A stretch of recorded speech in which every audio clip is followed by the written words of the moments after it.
Hi friends, today Sastika சமையல்ல என்ன பார்க்க போறோம்னா சூப்பரான டேஸ்டான நண்டு குழம்பு எப்படி பண்றதுதாங்க பார்க்க போறோம்.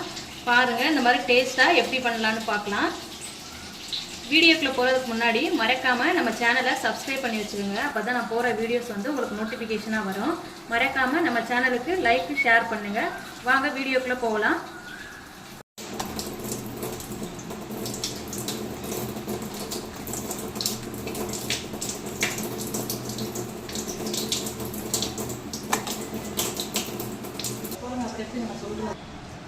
இப்போ பார்த்தீங்கன்னா நண்டு குழம்பு செய்கிறதுக்கு நான் ஃப்ரெஷ்ஷாக நண்டு எடுத்து க்ளீன் பண்ணி வாஷ் பண்ணி எடுத்து வச்சுருக்கேன். இந்த மாதிரி க்ளீன் பண்ணி எடுத்துக்கோங்க.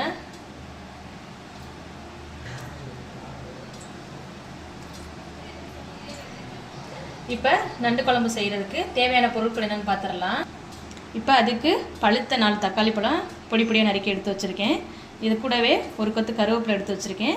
2 பச்சை மிளகாய் கீரி எடுத்து வச்சுருக்கேன். 20 சின்ன வெங்காயம் பொடி பொடியாக நறுக்கி எடுத்து வச்சுருக்கேன். இது கூடவே 10 பல்லு பூண்டு அதையும் நம்ம பொடி பொடியாக நறுக்கி எடுத்து வச்சுருக்கேன். வாங்க எப்படி பண்ணலான்னு பார்க்கலாம். இப்போ நண்டு குழம்பு பண்ணுறதுக்கு ஃபஸ்ட்டு நம்ம மசாலா ரெடி பண்ணி எடுத்துக்கலாம். பார்த்திங்கன்னா சின்ன வெங்காயம் வந்து 4 சின்ன வெங்காயம் எடுத்திருக்கேன். இப்போ இது கூடவே காரத்துக்கு நான் மிளகு எடுத்து வச்சுருக்கேன். 1 டேபிள் ஸ்பூன் எடுத்து வச்சுக்கோங்க. நீங்கள் காரத்தை தகுந்தாப்புல மிளகு ஆட் பண்ணிக்கோங்க. இது கூட 1 டேபிள் ஸ்பூன் இது கூட கொஞ்சமாக சீரகம் எடுத்து ஆட் பண்ணிக்கலாம். கொஞ்சமாக சோம்பு ஆட் பண்ணிக்கலாம். ஃபைன் பேஸ்ட் நம்ம அரைச்சி எடுத்துக்கலாம். பாருங்கள் இந்த அளவு நம்ம அரைச்சி எடுத்துக்கலாம்.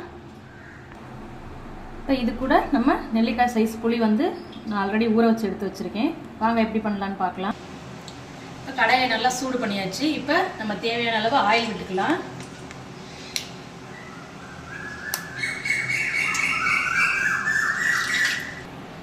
இப்போ ஆயில் நல்லா சூடாயிடுச்சு. இப்போ இது கூட கொஞ்சமாக வெந்தயம் ஆட் பண்ணிக்கலாம்.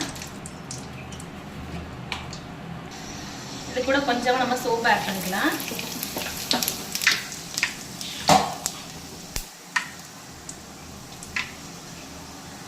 இப்போ பார்த்தீங்கன்னா வெந்தயமும் சோம்பு நல்லா பொரிஞ்சிருச்சு. இப்போ நம்ம எடுத்து வச்சிருக்க சின்ன வெங்காயத்தை ஆட் பண்ணிக்கலாம்.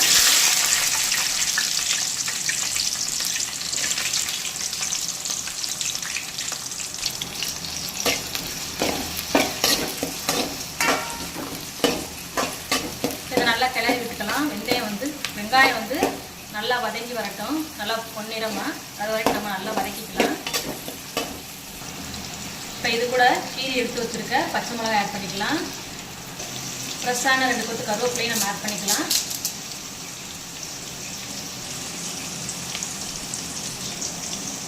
இதையும் நல்லா நம்ம கிளறி விட்டுக்கலாம்.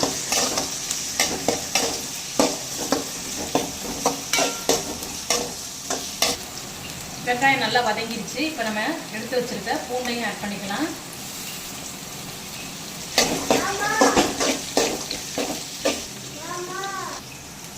பார்த்தீங்கன்னா வெங்காயமும் பூண்டு நல்லா வதங்கி வந்துருச்சு.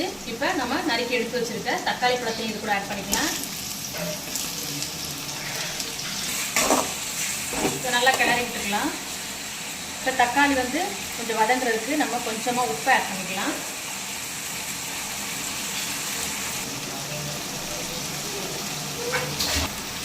இப்போ பார்த்தீங்கன்னா தக்காளி பூண்டு நல்லா வதங்கிருச்சு. இப்போ இது கூட கொஞ்சமாக மஞ்சள் தூள் ஆட் பண்ணிக்கலாம்.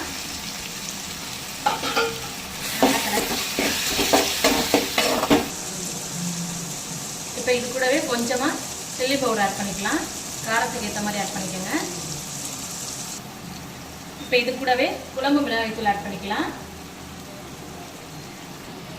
இப்போ இது கூடவே நம்ம அரைச்சி வச்சிருக்க மசாலாவை ஆட் பண்ணிக்கலாம்.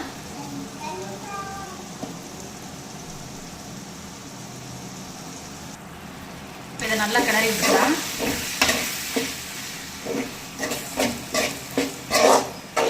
மசாலா பொருட்கள் பச்சை வாசனை போகிற வரைக்கும் நல்லா கிளறி விட்டு கிண்டிக்கலாம்.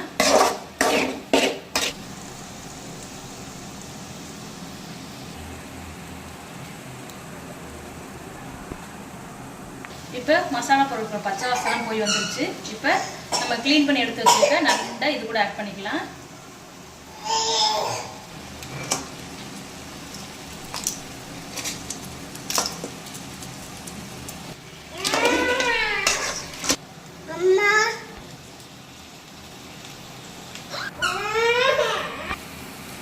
இப்போ மசாலா பொருட்கள் எல்லாம் வந்து நண்டில் சேர்கிற மாதிரி ஒரு 5 நிமிஷம் அப்படியே இருக்கணும்.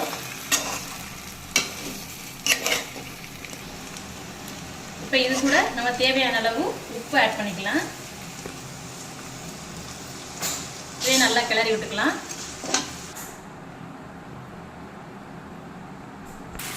இப்போ பார்த்தீங்கன்னா 5 மினிட்ஸ் ஆயிடுச்சு. இப்போ நம்ம இது கூட எடுத்து வச்சிருக்க புளி கரைசலை இதில் நம்ம ஆட் பண்ணிக்கலாம்.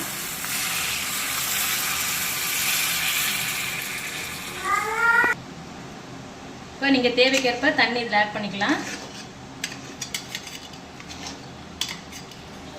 இப்போ இது கூட புளி, உப்பு, காரம் இது 3ம் கரெக்டாக இருக்கான்னு செக் பண்ணிவிட்டு நம்ம இதை வந்து மூடி போட்டு ஒரு 20 நிமிஷம் மூடி வச்சிடலாம். நண்டு வெந்து வரட்டும். இப்போ பார்த்தீங்கன்னா 20 நிமிஷம் ஆயிடுச்சு. நம்ம ஓப்பன் பண்ணி பார்த்துடலாம். பாருங்க, நண்டு நல்லா வெந்து வந்துருச்சு.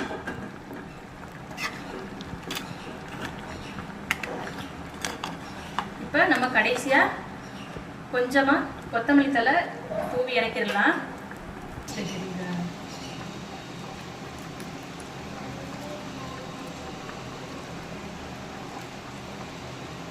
இப்போ அடுப்பை ஆஃப் பண்ணிடலாம். பாருங்க, நண்டு அழகா வெந்து வந்திருக்கு. பாருங்க, பார்த்தீங்கன்னா நமக்கு சூப்பரான டேஸ்டான நண்டு குழம்பு ரெடி ஆயிடுச்சு ஃப்ரெண்ட்ஸ். நீங்களும் இது மாதிரி ட்ரை பண்ணி பாருங்கள். உங்களுக்கும் இந்த ரெசிபி பிடிச்சிச்சு அப்படின்னா மறக்காமல் நம்ம சேனலை சப்ஸ்கிரைப் பண்ணி வச்சுக்கோங்க. அப்போ தான் நான் போகிற வீடியோஸ் வந்து உங்களுக்கு நோட்டிஃபிகேஷனாக வரும். லைக் பண்ணுங்கள், ஷேர் பண்ணுங்கள், மறக்காமல் சப்ஸ்கிரைப் பண்ணுங்கள் ஃப்ரெண்ட்ஸ். தேங்க்யூ.